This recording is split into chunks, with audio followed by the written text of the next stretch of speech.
నమస్తే, నేను మీ శ్రావ్య. ఈరోజు మనతో పాటు ఉన్నారు ప్రముఖ ఆస్ట్రాలజర్ వడ్డాది రవికుమార్ గారు. మరి సార్తో మాట్లాడదాం.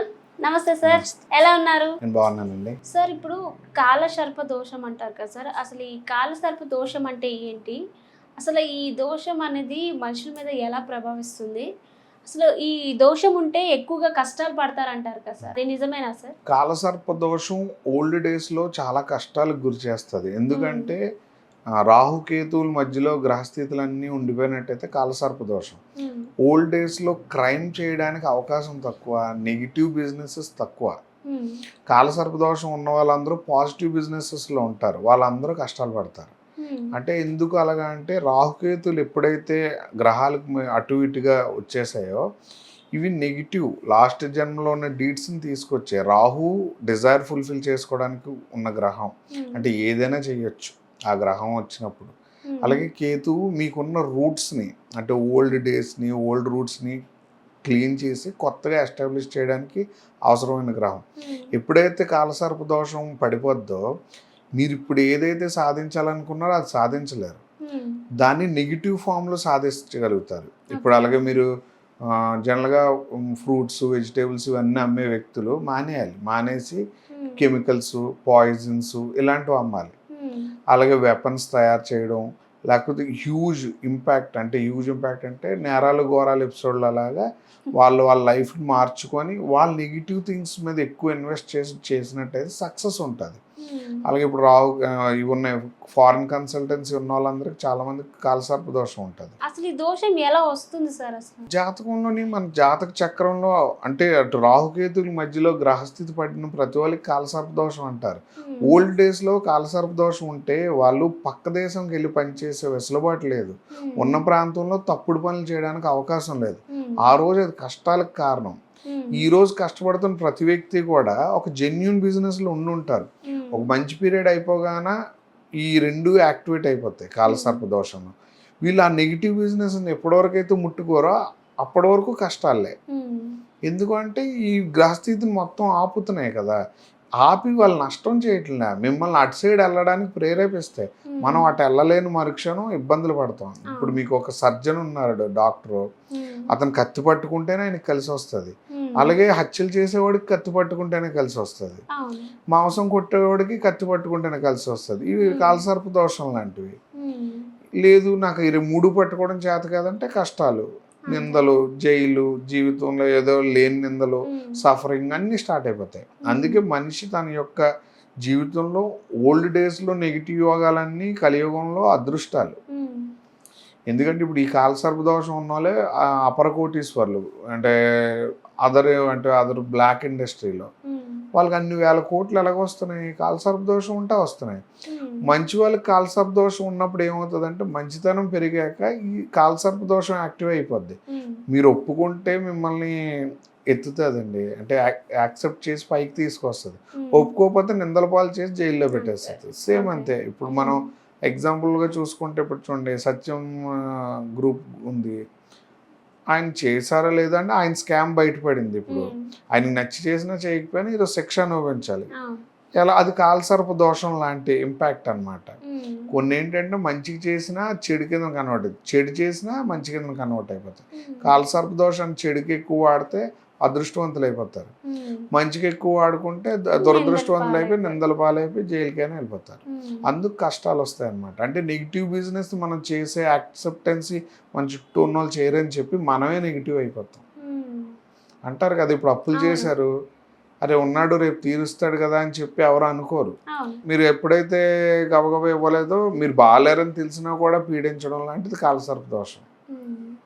ఇతను ఇవ్వను అని గొడవ పెట్టుకొని నించుంటే ఏం జరుగుతుంది, అదృష్టం. కానీ ఇతనికి ఏమవుద్ది, అప్పిచ్చినోడి మీద తిరగబడ్డాడు, లేకపోతే ఇదయ్యాడు, గొడవ వచ్చింది. గొడవ అవుతుంది కానీ క్యూరింగ్ ఉండదు కదా, ఇద్దరు డిఫెండ్ చేసి నిలబడిపోతారు. కానీ ఇక్కడ అలా కాదు, బాధలు, ఇంట్లో వాళ్ళు, పిల్లలు, అవమానాలు అన్నీ ఉంటాయి ఎప్పుడు తిరగబడకపోవడం అని. కాలసర్ప దోషం తిరగబడడానికి వచ్చిన దోషం అది ఈరోజు నేనేమంటానంటే అదృష్టం అంటాను. అంటే మీరు ఈ కాల సర్ప దోషం ఉన్న వాళ్ళు అదృష్టవంతులు, వాళ్ళ కుటుంబంతో కానీ సఫర్ అయితే కాలసర్ప దోషం ఉన్న వాళ్ళ కుటుంబానికి కొద్ది దూరం ఉండి వాళ్ళ అదృష్టాన్ని ప్రయోగించాలి. ఓకే. పక్కనే ఉంటే కుటుంబం వీళ్ళిద్దరూ సఫర్ అవుతారు. దురదృష్టం, అదృష్టం పక్క పక్కన ఉంటాయండి. మీరు అదృష్టవంతులని తెలియాలంటే ఫస్ట్ మీరు దురదృష్టవంతులు అవ్వాలి. అలా లేనప్పుడు అదృష్టం విలువ తెలియదు. మనకి చేంజ్ తెలీదు అసలు. డబ్బులు లేనప్పుడే డబ్బులు ఉన్నప్పుడు ఆనందం తెలుస్తది. సార్ మరి ఫారెన్ వెళ్ళాలనుకునే వాళ్ళు చాలా మంది ఉంటారు కదా సార్. ఫారెన్ వెళ్ళాలనుకుంటే జాతకాలు చూపిస్తారు కదా. సో అసలు ఈ చిలుకూరు బాలాజీ టెంపుల్లో కానీ అసలు నిజంగానే ఫారెన్ వెళ్ళే యోగం అనేది మన జాతకంలో ఉంటుందా? ఫారెన్ వెళ్ళే జాతకం అంటే ఇప్పుడు చూడండి, మీకు ఇందాకలా నేను ఒక మాట అన్నాను కదా, ఓల్డ్ డేస్లో ఏదైతే దోషమో ఈరోజు అదృష్టం. ఓల్డ్ డేస్లో దేశ బహిష్కరణ యోగం అది. అంటే ఒక దేశం నుంచి వెలివేయబడే జాతకులు అనమాట వాళ్ళు.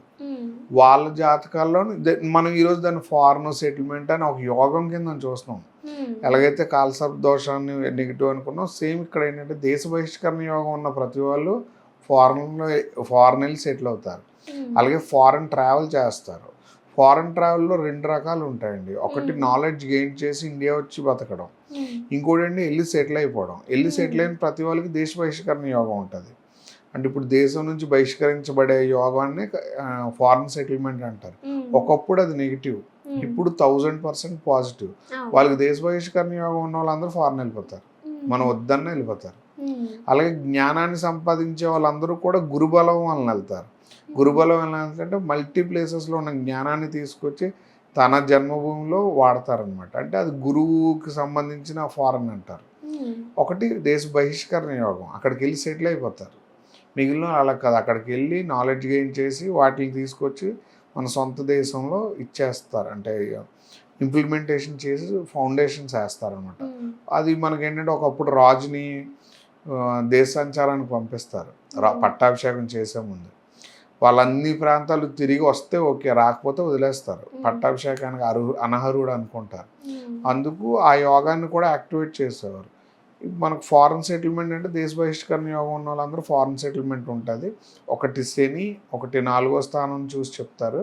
ఇంకోటి ఏంటంటే గురువు ద్వారా అందరికీ ఉంటుంది. అది జ్ఞానంగా లేకపోతే సంపదగా అనేది మన జాతకం చూసి చెప్పాల్సి ఉంటుంది. సార్ మన బాడీలో షడ్ చక్రాలు అని ఉంటాయి కదా సార్, అందులో మూలాధార చక్రం యాక్టివేట్ అవుతుందా, అయ్యిందని మనకి ఎలా తెలుస్తుంది సార్? మూలాధారం యాక్టివేట్ అయినట్టయితే మన డైజెషనల్ పవర్ అండ్ స్పైన్ స్ట్రెంగ్త్ ఎక్కువ ఉంటుంది. మీకు జనరల్గా మన బాడీలో ఏ డిసీజెస్కైనా 99% స్పెయిన్ వెయిన్స్తో సంబంధం ఉంటుంది. అది అండ్ ఆ వెయిన్స్ నుంచి వచ్చేటటువంటి నరాలు ఏమున్నాయో వాటి వల్లనే మనకు పెయిన్స్ అంటే బాడీలో ఉన్న ప్రతి డిసీజ్ అనేది మొదలవుతుంది. జనరల్గా మూలాధారం స్ట్రాంగ్ ఉన్న వాళ్ళకి అంటే వెన్నుపూస స్ట్రాంగ్ ఉంటుంది. ఇప్పుడు మూలాధారం స్ట్రాంగ్గా ఉంటే వాళ్ళ పర్సనాలిటీస్ ఎలా ఉంటాయి అంటే స్ట్రెంతీగా ఉంటారు. అలాగే డైజెషనల్ పవర్ ఎక్కువ ఉంటుంది. ప్లస్ అలాగే కుండలిని యాక్టివేట్ అయినప్పుడు జనరల్గా ఏమవుతుంది అంటే ఎనర్జీ బ్యాక్వర్డ్ వెళ్తుంది. మీరు ఎప్పుడైనా గమనించారు, ఈ మెడిటేషన్లో ఎక్కువ మగవాళ్ళనే చెప్తా ఉంటారు. ఆడవాళ్ళకి మూలాధారం ఈ శక్తి చక్రాస్ కోసం తక్కువ చెప్తారు. అమ్మవారు ఎనర్జీస్ కింద డివైడ్ చేస్తారు, కానీ ఎక్కువ మెయిల్కే చెప్తా ఉంటారు కుండలిని శక్తి అని. అంటే జనరల్గా ఎనర్జీ ఫామ్స్ ఏవైతే ఉన్నాయో మన స్పెయిన్తో కనెక్ట్ అయ్యి మూలాధారం నుంచి మొదలైనప్పుడు ఏంటంటే ఆ ఎనర్జీ భూమి నుంచి తీసుకునే శక్తిగా కన్వర్ట్ అయ్యి శిరస్థ చక్రం వరకు వచ్చేస్తుంది అనమాట. వాళ్ళు ఎన్లైటన్ అయిపోతారు. మీకు చాలా వరకు చెప్పాలంటే స్పిరిచువల్ గురువుల్లో చూడండి, అయితే ఉమనైజర్స్ ఉంటారు. అంటే ఎక్కువ సెక్స్ కోసం ప్రేరేపించబడే గురువులు ఎక్కువ, లేదా కోపం ఉన్న వాళ్ళు ఉంటారు. ఇంకా 3వ కేటగిరీ చాలా తక్కువ, వాళ్ళు ఆల్మోస్ట్ దేవుళ్ళు అని చెప్పొచ్చు. మీకు చాలా మంది గురువులకు కోపం ఎక్కువ, లేకపోతే ఏదో స్కాండల్లో అమ్మాయిలతో దొరికిన వాళ్ళు ఎక్కువ. ఎందుకు అంటే మూలాధారం శక్తి పెరిగిపోద్ది వాళ్ళకి.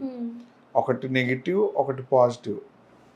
సెక్షువల్ లైఫ్ బాగున్న వాళ్ళందరికీ మూలాధారం బాగున్నట్టు. చాలా బాగా చెప్పారు sir, thank you so much.